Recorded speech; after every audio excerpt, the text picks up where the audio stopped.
Films 2019 for January and March with Darren here. And Delphine.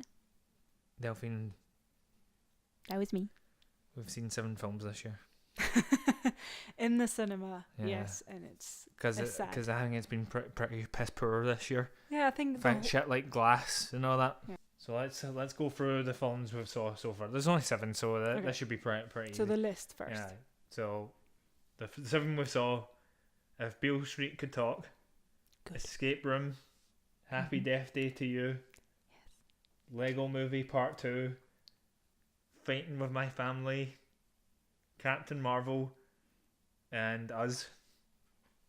So which one of them do you want to talk about first? Start with the first one, Beale Street. We could start with Beale Street. I think it's one of the first film we actually did see this year. And that it's right?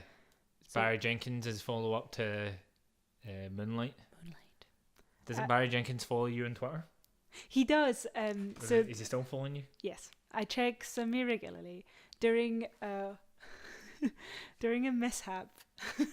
Not interesting in the backstory. Yeah, he was hacked, and he was sending everybody like Adidas ads and following everybody who would talk to him. And I messaged him, and he followed me, and then that's it. That's terrible. And he's not realised he's mistaken. No, he's not realised that. I don't think he knows, which is nice of him. You know. So what did you think of Beale Street? I know we've seen it for 3 months, or I think it came out in February or something. Yeah. Something like that. But what did you think of it? I absolutely loved it. I think I've not read the book, so I'm not aware of that at all. But it's one of those films which feels like it's dealing with memory. For me, it's a love story. Yeah. Between the 2 main characters. And I like that. The things they'll do for love. She'll move into his kind of shitty house. There's a very good sex scene in it as well. Very That's true. romantic sex scene. Yeah. And you don't get that a lot in films. Mm-hmm. Then it's usually big bare arses. They go into it's like a rainy day and they've had a great day together, and they just come in and put some music on, and what happens. And you just don't see that in films anywhere because people are scared of sex. And I also think it's a really slow build up to you understanding the stakes and what's actually happening, because it's not happening in chronological order, and it's really lovely. It's really lovely storytelling. And there's a way that Barry Jenkins like kind of films stuff there's an intimacy to it that I don't feel that we see a lot on films. Well, just for everybody who's understanding, the basic plot is a man being the main character accused. has been well, we don't know, but it's implied he's been accused of raping a woman. But it's in the backdrop the 60s, 70s America, where everybody's still racist. There's a massive racist cop in the film. The opening 10 minutes is amazing as well, with the big family feud. The female protagonist, she extremely quiet. Yeah, her family meets this guy's family who are richer than them, and they have the big argument. But it's just the ma who's a cunt. And she gets slapped on the face and called a cunt, didn't she? She does. It's a really good... It's got a real 70s feel to it, the way it's filmed as well. It's an amazing scene, because it's just... There's... The way we've words in this film is really interesting, because it's all about the mother of the woman main character, saying to the mother of the guy who's been falsely accused, you have to understand that this is your grandchild that we're talking about here, because that's the reason of the argument, is that she's pregnant and she doesn't think that she is good enough for her son. And so she's cursing the child, essentially, I think, something along those lines. And she does get slapped. The actors are called Kiki Lane, I think you say Layne. Lene, I think maybe you'd say it like that. And Stephen James plays the male character called Fonny, who ends up in jail. I like the bit where his friend comes out in jail. Yeah. And his friend, it's like all cool and all that. It's like, yeah, I was in jail, right? And what's the female character? Clementine Tish, right? She's called Tish, right? She's away buying food or cooking food, and he gets to speak to this guy who's just came out of jail. Fucking Stephen James's character speaks to him when he comes out of jail, when they're sitting having a meal together, waiting for the food to be cooked, and he tells him what jail was really like, and I was tearing up. It was one of the most horrible scenes ever, because of the way they're getting treated in jail because they're black. It's fucking horrible with the way he describes it, and it's like foreshadowing what's going to happen to this guy. Yeah. You because see him the cop doesn't like what happens as the cop who gets Stephen James's character arrested already had a moment in the shop, and he only got saved because the shop owner says these two people come here all the time to buy their food. There's nothing wrong, leave them alone.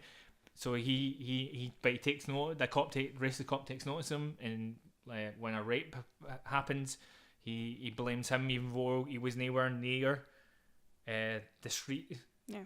He couldn't possibly have done it because he was found miles away on our street, and that's basically the whole plot of the film. You know, you're right. It is a love story at its core, and it's a love story set in a harsh time. Yeah, and it's Tish constantly going back to jail to visit him, and you see him like getting bruised and losing a bit more of its hope every time. It's heartbreaking. It's really hard to watch. There's another scene that I really liked is Tish's mother going to confront and talk to the woman who say it's him that violated her, and it's a really hard scene to watch because obviously this woman is not trying. She definitely has been raped. Yeah, she's not trying to. Somebody, yeah. But the police system definitely she's put him she's there. left to go to Puerto Rico, I think. Yeah, which is where she's from, I think. Yeah. On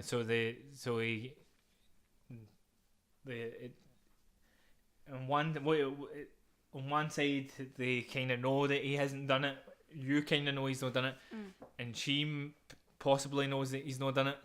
But what's happened to her shouldn't outweigh what's happened to him. That's it. It's a real 50-50. It's a very delicate subject, and I think it's really well done.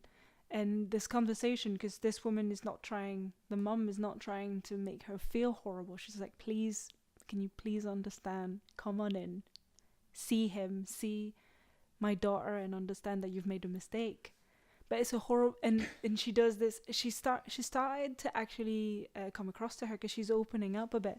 But she does this thing. She touches her, she grabs her, and obviously being someone who's just been assaulted recently, she just like absolutely closes. Yeah, and that's it. That's the chance. And that's Fonny goes to jail, and his does, son is there with crayons, and they're still a family, but it's like it's another broken up family.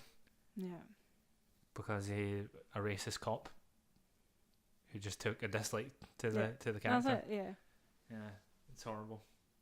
It's a great film. Yeah, I almost thought that it was shot on film, but I've looked it up and I don't think it was. I think it was digital, but it looks the part. It looks like it was filmed in the 70s and not in a gimmicky way, if you know what I mean. It feels really rich and colourful.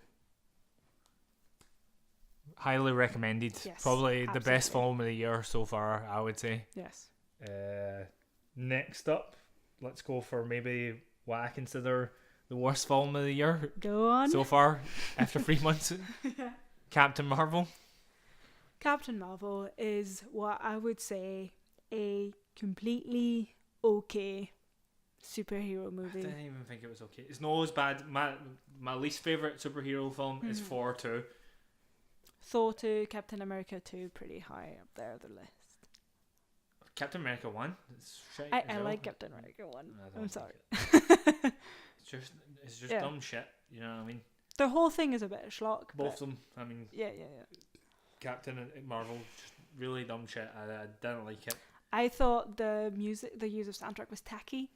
Yeah. It reminded me Suicide Squad. Oh, kinda. Yeah. I get that. I really liked Samuel L. Jackson. I think I would. Yep, he's the best thing about it. I would possibly see it again just for him. I thought he was amazing. And the makeup was weirdly good. Yeah, I wasn't taken aback by it at all. I was just completely in it. Yeah, he was good in it. Definitely, really fun to see him play. But pre Nick Fury. It doesn't deserve all that controversy. Yeah, Disney want you to have that controversy because that means people. If I googled it now, I would guess that Captain Marvel's probably the highest selling grossing film of the year so far. It reached 1 billion, but I don't know what it means because I feel like every time there's a superhero movie, 2 weeks in, someone will say it'll make the most money ever. So talking to Disney, why is there 3 live action remakes this year? Lion King, Aladdin, and what's the other one? Dumbo that just came out. We were gonna go see that one. Well, it is Tim Burton, which I've not seen a film that I've done with liked. Tim Burton. I've not seen a film that I liked in years, but it breaks my heart because he was definitely my director growing up. Right. So let's just very, very quickly. So Captain Marvel has lost her memory. Oh yeah, the plot. Sure. She's lost her memory, and she thinks she's an alien, and they've put blood in her. Mm-hmm. Right. Now that sounds interesting.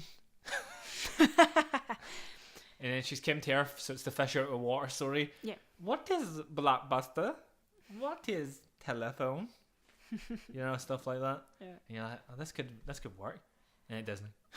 Yeah, I didn't hate it. I thought you just watch it, but I didn't love it. I don't. It's not one of those superhero movie where I'm kind of stopping and thinking I actually enjoyed this, which is rare. I like Ben Mendelsohn as well.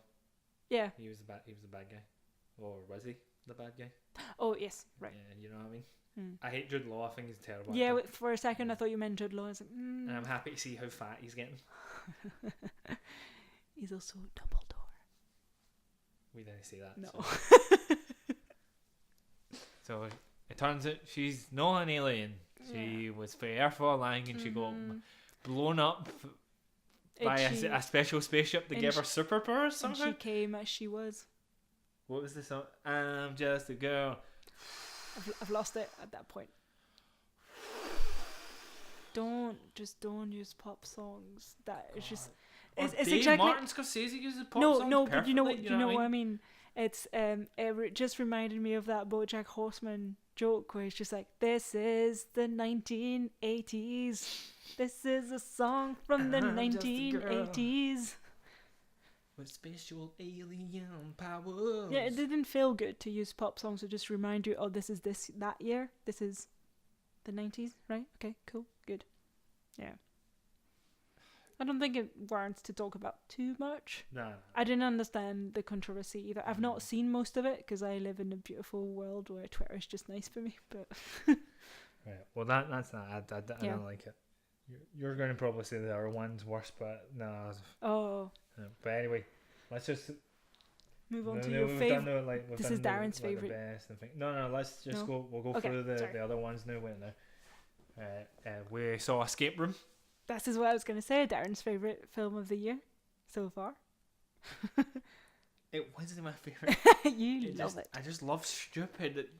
I love stupid shit like that. That makes no sense. Can you please look? So let's talk about the plot, and then you can spoil the ending because I love when you say it. So this secret corporation's picked. Was it 5 or 6 people to come? Can't remember. What? Can't remember. It's Probably like 5 or 6 people who have done something. Like one of them was in a plane. The main character, she was in a plane crash. You know what I mean? The other one killed their friends in a car crash. One of them used to be a soldier and is just all burnt. So it's all people with weird pasts, and they want to use these people to test them to see if they can get out escape rooms, right? Right, and that's an interesting idea. Well, it is dumb. I'd say there's one point where we were actually in it. It's just like this one room that's really interesting. We were on the edge of our seats, and it was actually interesting because it was good action. Some of the escape rooms are crap, but some of them are good. There's an escape room where it's a bar upside down, and that was a good one. and the floor's falling away, and you're like, oh my god, this is super. And I don't like heights, so you could see the floor eventually broke away, and you could see it was a lift shaft. And can we agree that this was the one scene where you actually had stakes and the characters worked together and it makes sense? I liked the soldier. She was a good character. I don't know why, but... And she sacrifices herself in that room, and that's the good room. All of the others, I think, were boring. And then, the ending. Well, what other escape rooms was there? Doesn't matter. All boring. First escape room was the fire one. But you couldn't do it, so you had to put water in cups so that it held in the holes in the table, so you could go at the and there was a hole in the wall, so you could get it through the hole in the wall, right? Why didn't they just put something else in there? Mm-hmm. Why didn't they put anything else in there? And then there were, and all the rooms are references to the things that have happened to them. Yes, so they feel worse. I just thought it was extremely repetitive as one of those Saw kind of idea. So it's just, if you like the characters, it wasn't as violent as it's Saw. not as violent as Saw, but it's the premise is there are a group of people that don't know each other and they're in a room and they have to figure out how to get out. The thing is, the characters were not strong enough for it to be interesting, and I generally think the only time where the dynamic in between them worked is in that room, that good room that I mentioned. There's a bit where she gets a pipe because she's so smart. Right. I think she might be autistic or something. The main character. Yeah, the main one. She's super smarter than everybody. Yeah, she's a medicine There's a room being gassed. There also at the beginning of the film, there's that bit in films where the lecturer mentions something that will be relevant to the film, but the lecture's like 5 minutes long. You know what I mean? Yeah. And they're just like, I am making the point of the whole lecture at right at the end. Yes. To you. And he looks right at the character. It's like, I'm making the point to you. Looking into our souls. Anyway, so there's a hospital level. It's like a computer game at this point. So there's a hospital level. I like the room where that guy was nearly crushed as well with the books. But there was a hospital level, and the guy for Dale and Tucker must die. He gets electrocuted or something. They think that's how they have to solve the puzzle. But anyway, she sets up a pipe so she can breathe, but it doesn't make any sense because it's still on her face. But the whole room's filling up with gas. But she leaves the pipe just like near her. I don't know, it's so stupid. And then she just kills all these people with guns. Yeah. So I forgot that there's the one before last room is actually really good. It's like the drug room where they're in some sort of like poltergeist kind of static TV thing. That looked genuinely interesting visually, and it was pretty cool. So the whole thing is this girl acts like she's dying, and then actually she wasn't. And then when the people that created all the escape room, running the whole thing, comes in to collect the bodies, she's like pam pam pam, and she's this action hero that she's not been throughout the entire thing, and she saves the guy who ended up being she's taking it back, Delphine. She was in a plane crash. Yeah. So she escapes, and one of the other guys, I think the one who killed his friends in a car crash, he's the winner of the thing. There's the big spoiler. So it's him, and the games master is there, and he's like, congratulations, you have won. And he's like, what do you want? And you don't want anything. He tries to kill him, and luckily she's all Rambo, and they kill the games master. But it turns out we're in a bigger picture here, people. This is bigger than me and you, Delphine. This is bigger than me and you. So, and they get away from the escape room together, the main character and the car crash thing. So the plane survivor and the car crash. And it's 8 months later. I don't remember. It's like 8 months later. And they look considerably older. Yeah, she's got like a dress on and all that. And I thought it was a good another. life. Yeah. But she can't let it go. She needs to know who did this. Yeah. And he's kind of nervous. Oh, they get the police. That's right. We're missing that part. They go and get the police first, right before the restaurant scene. They go get the police, and the police come, and they don't find anything. Yeah. And the police take 2 days to get there, and they don't find a single thing. They have so much money that they were able to scoop up. And the escape room was the most complex thing ever. Yes. It was all connected. Like there was an ice level. Yeah. We mirrors, like holographic mirrors and all that. What the hell, man? And they got rid of all that in 2 days. Mm-hmm. right? So that ends. It cuts to black, but then we get this new scene where it's on a plane and it's people trying to solve an escape room. So in your mind, you're like, all right, so this is happening all over America, Yeah. right? And then it stops, right? And it turns out they're practicing for her coming to get them, right? And the main bad guy is like kind of like on a big TV screen, 1984 TV screen, but he's in the shade, right? And he goes like that, and he's talking about the main character, and he says this: "She has got over her fear of flying." Right? And the film ends, and it's like, what? And I'm like, best film ever. That's it. After an hour and 45 minutes, absolute shit. Except for that one bar bit. Best film ever, just for that stupid ending. This is why we talked about this for over 10 minutes. It's because she when she's having this date with this guy that also survived, and she's talking about how she wants to get back at them. She gives him like plane tickets because she figured out they were somewhere in Europe, and that's what triggers like the plane scene where they're getting her ready to get on a plane. And that's it, it ends. And that's the end. Yeah. See, when it eventually ends up on Netflix, I will watch it again. I know I have high tolerance for this shit. I love this stupid shit. That ending. Oh, Do it's it like again. The Boy. Do it again. Not as good as The Boy. I can't. Yeah, I can't do it. You'll do it on a night. I'll wait for it to be live again, good. where it probably won't be as bad an accent as I did. You know what I mean? Like who could that possibly be? We watched the whole of that escape room film. Who is it supposed to be? And the first thing that came to my mind is the professor. It's her It was got to be her professor. He's the only other character in the film. The professor is the one who gave her the invitation to go to that escape No, room. that's how they tricked people. Yeah, they thought they were getting things for the people. Right, but maybe. You know. Well, there wasn't any other characters in the film, so it has to be the professor, right? So that's that. I'm watching it again. It's so bad. Right. Here's some other films we saw, and then we'll get to the main one that we want to talk about. Happy Death Day to you, Delphine. What did you think of that? So that's the best film of all time. Definitely. That's the all-time. Yes, That's all-time. the. Definitely the What best about film. Happy Death Day one? I don't remember liking it so much. So Happy Death Day I thought was fun. That's fun. Yeah, but I remember quite liking it, but obviously you didn't think it was absolutely amazing. And I've not seen it again before seeing this one. But Happy Death Day to You gave me absolute glee. Like, so much. Just absolute fun. Loved it. I think it's extreme for a follow-up. Extremely aware of itself. It's not repetitive. It's not repetitive. Take note of that, people. It's a Groundhog Day film. Yeah. I just mean, based on the first one, I don't think that it's using the same trope. It's quite clever because it's explaining the problem without making like a big deal of it.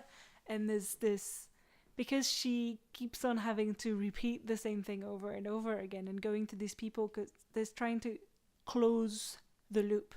Because the loop has been created by some sort of... If you haven't seen Happy Death Day, a girl wakes up for a drunken night out in this boy's room, and she has to repeat the same day over and over again because she keeps getting killed. And she has to find out who the killer is. Yeah, for it to stop. Or usually she has to solve her thing. In the previous film, or Ma was dead. In this one, she was still alive. So it's either she stays in this loop or... Because it's an alternate They kind of explain more about why the loop's happening, and it's a silly science project. It's great. What I weirdly liked. I don't know why I liked it. Because it's so likeable. It's so stupid. It's brilliant. Yeah, you know? It's such a fun film. I just genuinely loved it. So she keeps on having to repeat the day until she keeps on going back to the people doing the science project to be like, so we need to figure out... And she's having to... Because they repeat the day every time and they forget everything. She has to learn everything by heart and they give it to them like, this is what we've tried so far and you fucked up. And she was like, but can we get it faster? Because I have to be killed every time and it's really painful. And so this girl's just like, can you just not just kill yourself? And it's genius. There's this montage of her killing herself in the most dumb ways. Because she got to learn the math equation to figure Yeah, out how yeah, to yeah. stop the loop. Yeah, that's it. And so she just, at the end of the day, when they've done working, she's just like, well, I have to kill myself. And this amazing, amazing montage. And I was in tears, laughing so fucking much. This was a film made for me. I love it. I wanna be a part of the sequel. Can't wait to be on the Netflix franchise. Go for it. I'll be there. So the government comes in and they're like, yeah, we want it in this. But who do we test it on? And they test it on some thingy. Yeah. It's a big. The film's a big cinematic universe, just like Escape Room. Yes. Why did Escape Room need to be a cinematic I don't universe? care about Escape Do I know Room. why? Because it made 9 million, right? No, it was made for 9 million, right? Escape Room, and it made 151 million. And I don't know how much money he got into it previously to you, but it made me happy, and that's all that matters. Don't check. It just matters because it makes me happy. Why He's did actually it happen? checking. The film. Why? Because it's lovely fun. Because it's stupid. Yes. They basically just remade it, didn't they? Mhm. They just remade it again, but it worked. That's so weird. So good. It worked. I don't think it'll. I'm worried it won't work a third time. Maybe. It needs but to, right now I'm full of hope. Something needs to be different. Well, you know? again, because they entered into alternate reality, some relationship, and there were new characters, but some relationship had to be different. And then it was sad because some things were lost, but also some things were gained. It was really well written, which is surprising. Do you like Jessica Roth, Who is that? the main character? Yes, What's her silly name? Tree something. I forgot. Her name's Tree Gilman. Tree. Yeah, her name's Tree. What are her parents Gwyneth Paltrow and Chris Martin? Delphine, as you know, I was tore up when they two broke up. I don't know why you're bringing that. Because apple and tree. I don't know why you're bringing that up. Siblings. Right. Next film. Next. Oh, which one is it? Chris Martin, man. Broke his heart. Right. Next film, another sequel, Lego Movie Part 2. We kind of just went to see. We just went. Yes. We'll go see that. Even though we weren't interested. I enjoyed that. I thought it was perfectly fine. Yeah, I really like the little sister part of it. So basically, she desperately wants to play with her brother in the real life, not in the Lego. Yeah, that's the life. whole plot. Yeah. The plot of the film. Yeah. So she wants to play with her brother, and so she steals some of the Legos because he doesn't want to play with her, and she takes it up her room. So their characters are trapped in the sister kingdom or something along that line, and so the whole film is the little boy and the Legos trying to get their friends back from the sister kingdom.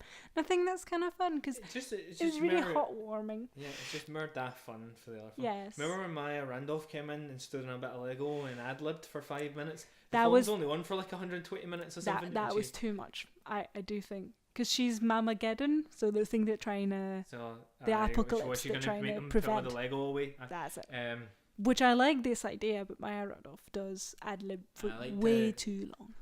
I liked the thing where the plot line where it turned out that Chris Pratt, who's hot right now, So hot right now. Yeah, that's my line. Chris Pratt is so hot, so hot right now. Copyrighted Darren McQuaid. Jesus, man, we're never gonna get through this. So it's just basically Lego Movie 2 is just the same stuff for the first film. They even have that nice little reprise of the Everything Is Awesome song. They have that new song. This song gets stuck in your head. Not fucking want. It's a bad song.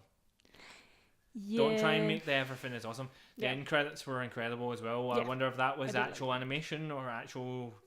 Fucking cool. It was fucking good. It's the film that it's not completely it's not going to stay with you forever, but I thought it was really heartwarming, all the stuff with the brother sister thing, because as a younger sister I've always wanted to play with my brother, and yeah, at the end you didn't want to really get up and leave the cinema. It felt quite nice.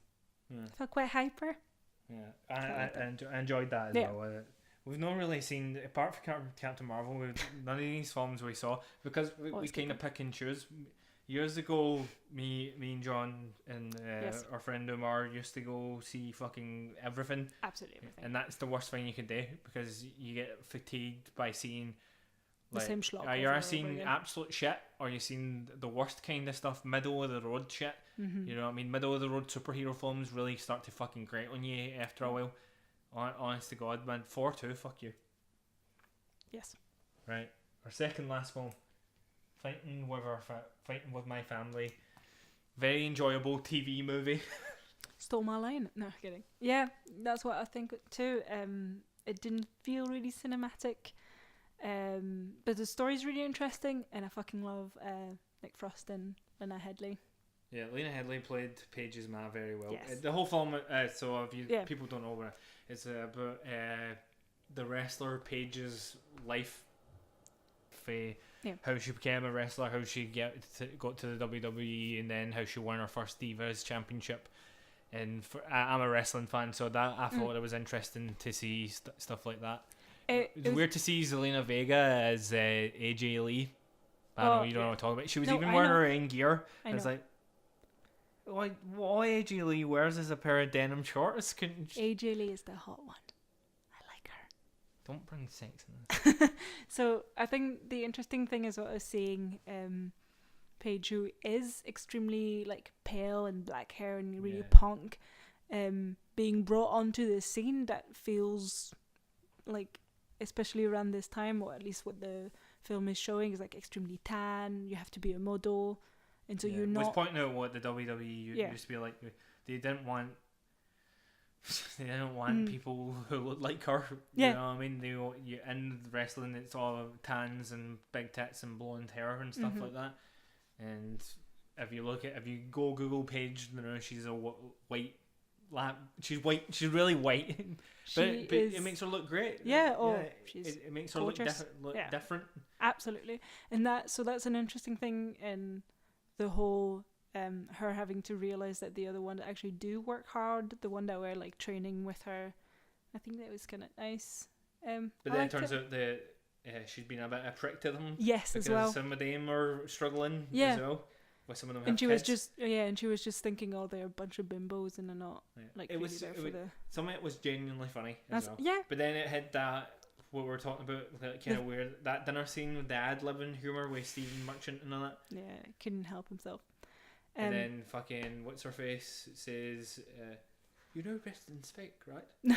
Yeah, family are wrestlers. You know what I mean? It's like the worst thing you could possibly say. Yeah, I think it's fun. It's predetermined, arsehole. It's like the actual athlete, though. Julia Davis. Sorry, that was her name. That's Finley's wife for the Mighty Bush. Julian Barrett's wife. Right. Oh, right. There you go. Little factory people. For the people out there. What else you got to say? There was this one scene with Paige and her brother when she comes back and he's being... Well, it's kind of his story as well. Yeah, right. Absolutely. He wants to be a wrestler as well. Yeah. He did actually, in the film, it's like they don't want him, but he actually wrestled on SmackDown. Which is nice. Yeah, it's very cool. It kind of breaks the story that they're trying to go for. No, but that's fine. But I did think that they had a conversation and I was liking like the scene. But this is where it went a bit too TV movie because they were having this overblown fight. Camera B stuff. Yeah, and they were having this overblown fight, which is like in the street, and he was leaving. It's just like storming off. It's just if they actually just sat down and had a real conversation, it would have felt a bit more genuine. But overall, yeah, fun. It's nice. Yeah. I liked it. There's not a lot to be said about it. It's just a simple take. Lena Headey. Simple story. I want her to be my mum. Florence Pugh is very good as playing Paige. Maybe my lover. Florence Pugh is very good. I don't know if that's how you say her name. That's how I've always I think said so. It's P-U-G-H. I don't know if that's how you say. She was in that Macbeth. Lady Macbeth film, which was weirdly good. I seem to remember. Yeah. Yeah. There was something off about it. It wasn't my favourite film, but it's not terrible. No, it's fucking brutal. She kills a kid with a pillow. Yeah, no, she kills him with a pillow. Yeah, I think she does. And then she does. She also pushes somebody into a river as well. I think so. Yeah. It's fucking crazy, that film. I didn't know that. So that's no wait, one more. Nearly forgot. Yeah. Us. Oh yes. What did you think of Us? I Not Us, but as the film. So I think our podcast is fantastic. No, sorry. I really liked Us. I think Jordan Peele right now has created like his own brand of films. Is Jordan Peele hot right now? He's so hot right now. He's created this absolute like horror comedy in a sense that I've not really seen before Get Out. So it's the style of it is it's horror, but then people say things the way that I think you would in real life. So it doesn't feel like it's like a sticker add-on comedy to the horror. It's just people being really natural. So you believe that the characters in Us are a family, and you believe in their interactions and the way they are in between each other, which is brilliant to have within the genre of horror. I thought the music was fucking cool. Like all of the strings and the violins and it's really I bet that really stuck. high-pitched. As you mentioned there, the bit that stuck with me is when they go at the beach and it's this overhead shot. Oh yeah. Because I've seen it twice now. Yeah. If I can just say, we have a little blanket. I thought it was amazing. Yeah. But it's no as good as Get Out. But it's still up there. But it's just if it's up there, it's just below it, right? I still think Get Out's too strong. Yeah. It's too strong. It's all knitted together well. Get Out. Us. Just you know. I know what I mean? Yeah. I loved it, but I do think that I would have loved it to be a bit more metaphysical, like a bit more blurred into, because the story essentially for me at least is like you have doppelgangers, or more like entities that kind of live in this better world underneath us, and it's just version of ourselves that live without all of the luxuries that we have, so they experience what we have without the material things, so like some sort of cursed half-life, and they breach out and they want out and they come out and they want to kill us. And I find that in itself, don't nitpick, don't think. Yeah, obviously at the end it all gets explained what's going on, right? Which it's the weakest part. That's what I was gonna get to. Yeah, I agree. She explains what's going on. It's like, don't explain. Yeah, it was a bit. It's a bit of a shame, but then. But maybe because she explains it's something to do with the government, and maybe Jordan Peele's having a go at the government for letting down. Well, how I see us as the terror people. That's like poor people. Could right? be. Yeah. That's poor people that nobody cares about. I weirdly don't see it that way, but I think it can absolutely be. And it's not like a film can work on one level, especially one with this actual levels in the film. But sorry. I really see it as inner turmoil, where you have like a version of yourselves that just feel like they're being not listened to and kind of felt pushed to the side. And I think it's all about like mental state and your mental health in a way, and that's how I saw it. It's so like some sort of, and they come out of you and they come out strong and they come out violent because they've been so repressed. Yeah. And I think that's just fucking brilliant. It's really interesting. It's got a strong overarching story, but Jordan Peele did the same thing that he did with Get Out. There's so many like layers to it. There's references to horror films. The two twins on the beach. If you look when they get killed later, right, by themselves, right? They're lying the same way as the two girls for The Shining. Yeah. No, but actually they're also wearing the same colours, blue and white. The blue pale. They've got like little white shorts on with blue. Nice. It's stuff like that. There's also other stuff that I don't want. I'm not that. I'll blow that one for you. But if you pay attention to some stuff, there's loads of other horror references. A lot of Shining stuff. Jaws is the obvious one. What did you think of the bit where the little frisbee just landed perfectly on the thingy? And you're like, what's that mean? And then you're like, oh. It's the uncanny valley effect that I love when people use that. It's just, for them to come out, it needs to be like, it's so rare that it's almost improbable.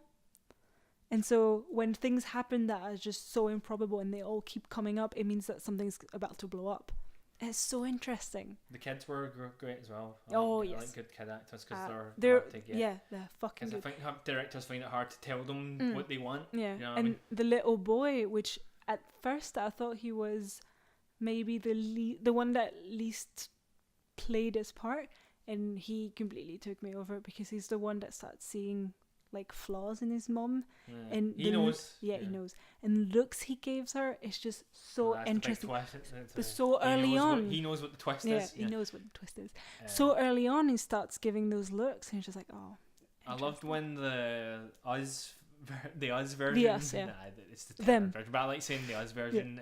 Is it Lupita Nyong'o? Is that how you say it? Lupita Nyong'o. Lupita Nyong'o. Lupita Nyong'o. Right. When her version comes and sits down, and look, she speaks like this. Fantastic. And people on Twitter were saying, "Get her a glass of water."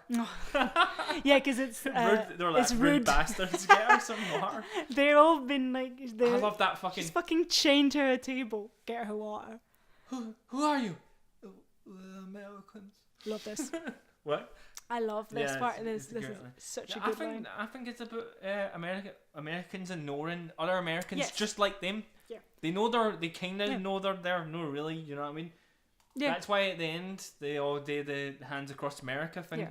So I think you're right. So if like it's something that you don't look at them. I think they come from you, but essentially they're talking about like not.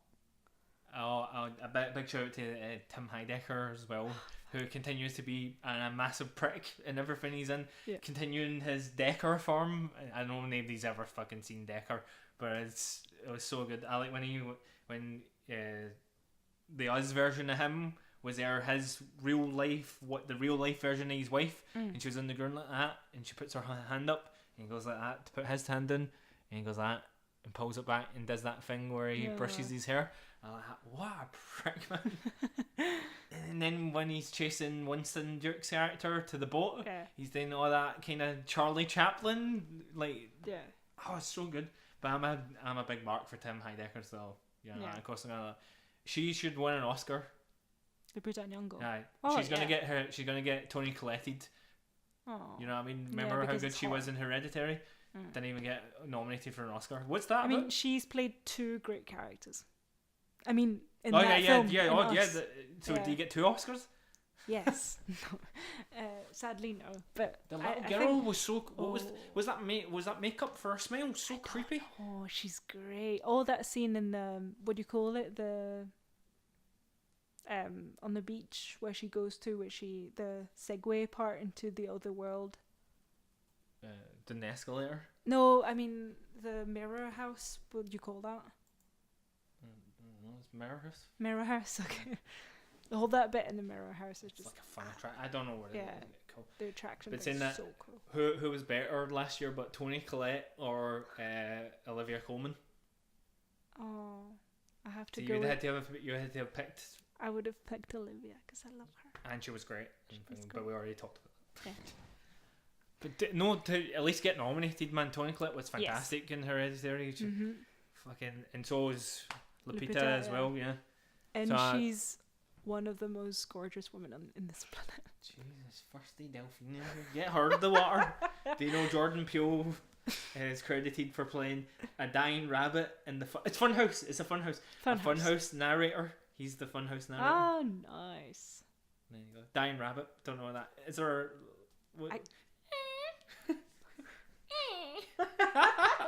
I don't know. No, it was weird.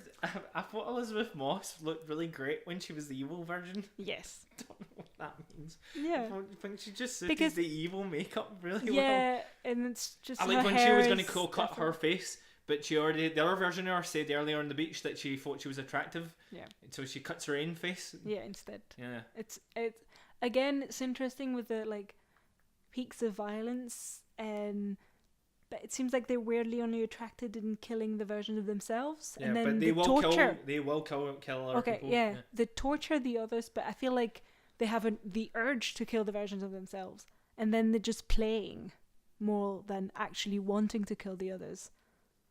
In a way, don't know. That's how I felt watching it. There's also this absolute great scene towards the end in the tunnels, where the editing is fucking great. It happens The right dancing? after the dancing, yeah. And the music there is bone chilling. It's amazing. Yeah, they bring back the I got five on it motif, didn't they? Yes, and they do as well. It's fucking beautiful. What's Jordan Peele been doing this whole time? You know what I mean?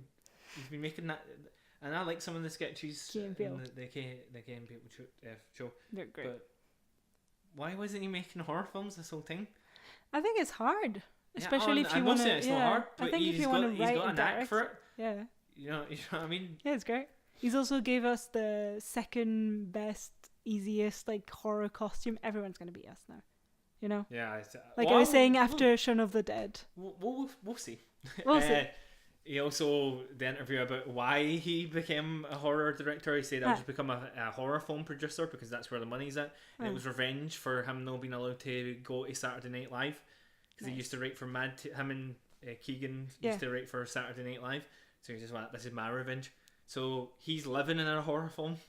Because he's getting his revenge now by making money, I guess. I don't know. And being extremely successful. Yeah. Well, you know what? He deserves it. Absolutely. He's sound, so he deserves it. Anything else you want to say about it? Any other scene that you liked, or? Trying to think. I really loved. Are we going for the spoiler? We kind of talked about it completely. The Lupita Nyong'o's character going to her kids, like when the girl gets hit by the car and gets pushed into the forest. The first thing you think is, oh, she's going to check if she's actually dead. But every time she goes and you're not sure yet, you don't know that she's switched and she's actually coming from the down there. But even so, her children are still her children, you know. Yeah. And she looks at her and she's just, the sadness in her eyes and the awareness of this scene, because she's still evil and she's still kind of cackling as she's dying and on the fucking tree. And it's horrible, but she's just checking, just kind of she's okay. But she wants her to die. She also makes noises like she's one of the us people as well through the film. Aye. Yeah. It's great. So that's that. That's the 7 films we saw in the 3 months. It's been a bad year so far. Last year there was great stuff like Lady Bird and all that was in January and all that. But there's been good stuff as we've, you know what I mean. We've not really hate. I don't think I'll ever watch Captain Marvel ever again. I don't really know why I went to see it. I think maybe because it was the first female like superhero film, but it's not true because Supergirl was made in the 80s. You know what I mean? Yeah. It's and just Wonder Woman for you DC. Just want to keep just fucking saying. Obviously Wonder Woman. It's like Marvel's first thing. Marvel. Yeah. There's been loads of female superhero films like Elektra and all that. That was years ago. That was shit as well. You know what I mean? So that was Marvel, it's just or it was made by Sony. Who knows? In this franchise, I guess it was the first. But highly recommended films are Us and If Beale Street Could Talk. Yes. Right. But it's got like warning. It's got some fucking horrible themes in it. You know what I mean? It's still a great love film, but it's also set in a horrible background. It's kind of like the idea of if only they'd fell in love now, but still. It's still relevant. Everything that happens in the film is still relevant to what's happening today. You know, absolutely. Donald Trump just called immigrants animals. You know what I mean? Perfect. Nazi patter. Right? You know what I mean? Hitler patter. That's what it is. Fuck him. Yeah. So officially, the best films are Us and If Beale Street Could Talk, and unofficially, Darren's favorite film is Escape Room, and my favorite film is Happy Death Day to You. For the real good ones, we've said before. So highly recommended Us, If Beale Street Could Talk. Then the recommended films that we like is Escape Room and Happy Death Day to You. If they happen to be on Netflix, which they will, just give them a watch. You'll enjoy yourself. Pick with my family. If it's a boring Sunday, just stick that on. Lego Movie, the kids will love that, but I don't think I'll ever watch that again unless I'm bored, like really bored. And I'll never watch Captain Marvel ever again. And that's it. That's us. That's all we've done. What did we go see last night? last night we went to see the Sisters Brothers. There you go, Sisters Brothers. So, So you it's got going to be So we'll review that in 3 months' time. March. What is this? March, April. So April, May, June. So we'll Yeah. be back in June, and we'll see you in June. Bye. Bye.